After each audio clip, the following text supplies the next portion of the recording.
Tudo bem, pessoal? Nessa chamada do autor, a gente vai trabalhar com o fluxo da dívida ativa. Então preste atenção. A dívida ativa, no final das contas, ela vai ser uma receita. E ela já nasce como receita.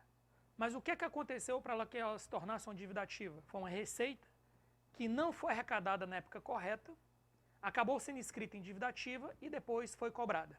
E aí foi, enfim, arrecadada. Então, inicialmente, a gente tem aqui o estágio da previsão, como uma receita normal.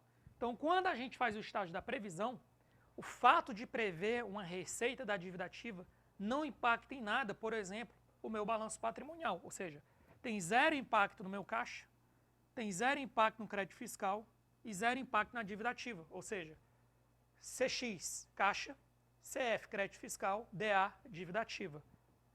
São as siglas que a gente vai usar. Posteriormente, o que vai acontecer? Eu vou reconhecer o crédito fiscal. Então, isso aqui é uma premissa importante. A gente só inscreve em dívida ativa, isso é uma premissa. A gente só inscreve em dívida ativa o que antes foi reconhecido como crédito fiscal. Então, quando eu reconheço o crédito fiscal, o que vai acontecer? Eu vou jogar aqui, por exemplo, R$100 e aqui o meu PL vai aumentar R$100. Aqui continua zero e aqui continua zero. Ou seja, quando eu reconheço o crédito fiscal, não tem nada a ver com dívida ativa ainda, porque eu quero, na verdade, arrecadar esse crédito fiscal dentro do prazo correto. Só que por algum motivo o contribuinte não pagou. E aí o que acontece? Agora vem a inscrição da dívida ativa. Então, a minha dívida ativa agora passa a ser 100, o meu crédito fiscal passa a ser 0, o meu caixa continua 0 e o PL continua 100. Aqui é o que as provas gostam de cobrar, que é a pergunta que já cai em várias provas de orçamento público, direito financeiro. Qual é a pergunta, professor? Que eu vou fazer agora, eu vou responder. A inscrição da dívida ativa é um fato permutativo? Sim. Por quê? Porque quando eu escrevi dívida ativa, antes da inscrição da dívida ativa, o meu PL era 100. Após a inscrição da dívida ativa, o meu PL continuou 100. Porque, na verdade, o que aconteceu? Eu peguei o crédito fiscal, que era 100, que eu já tinha reconhecido, e migrei ele para a dívida ativa. Ou seja, esse 100 saiu daqui, ficou 0, e agora passou a ser 100 de dívida ativa. Ou seja, a inscrição da dívida ativa é um fato permutativo. E aí, depois que eu fiz a inscrição da dívida ativa, eu vou arrecadar a dívida ativa. Quando a gente arrecadar a dívida ativa, o que vai acontecer agora? A dívida ativa agora vai ficar 0, o crédito fiscal 0 e o caixa vai ficar 100. E o PL continua 100.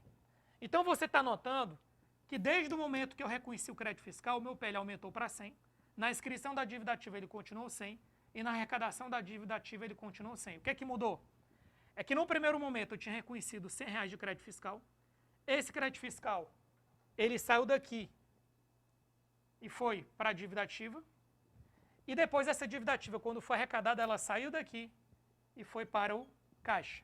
Ou seja, só teve uma migração. Eu saí de crédito fiscal para dívida ativa e dívida ativa eu fui convertido em caixa. Então esse é o fluxo completo da dívida ativa. Então não esqueça disso. A simples inscrição da dívida ativa, ela parte da premissa que antes de eu escrever a dívida ativa, no momento anterior, eu reconheci o crédito fiscal. Aqui ocorreu o aumento do PL. Desse modo, se eu já reconheci o crédito fiscal no aumento do PL, o aumento do PL já foi reconhecido no crédito fiscal, quando eu escrevi a dívida ativa, aqui ocorreu um fato permutativo. E na arrecadação, um fato permutativo. Então, só para deixar claro, aqui aumentou o PL, aqui foi um fato permutativo, muito cobrado em prova, e aqui também foi um fato permutativo. Pronto, com isso, você fica completo para qualquer questão que fizer esse tipo de abordagem. Até a próxima.